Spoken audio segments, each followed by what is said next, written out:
ମାଛ ପାତୁଡ଼ି ନାଁଟା ଶୁଣିବାକୁ ଯେତିକି ନିଆରା, ସ୍ୱାଦରେ ବି ସେତିକି ନିଆରା। କରିବା ପାଇଁ ଯେତିକି ସହଜ, ଖାଇବା ପାଇଁ ମଧ୍ୟ ସେତିକି ସ୍ୱାଦିଷ୍ଟ।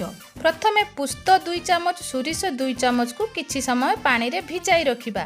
ଭିଜା ପୁସ୍ତ ସୋରିଷକୁ ଅଧା ବାଟି ସାରିଲା ପରେ ସେଥିରେ କୁରା ହୋଇଥିବା ନଡ଼ିଆ ଓ ଦହି ଦେଇ ତାକୁ ଚିକ୍କଣ କରି ବାଟିଦେବା। ବଟା ଯାଇଥିବା ମସଲାରେ ସୋରିଷ ତେଲ, ଲୁଣ, ହଳଦୀ ଗୁଣ୍ଡ, ନାଲି ଲଙ୍କା ଗୁଣ୍ଡ ଦେଇ ମସଲାଟିକୁ ଭଲ ଭାବରେ ପ୍ରସ୍ତୁତ କରିବା। କଦଳୀ ପତ୍ରକୁ ଗ୍ୟାସ୍ ଉପରେ ସେକିଦେବା।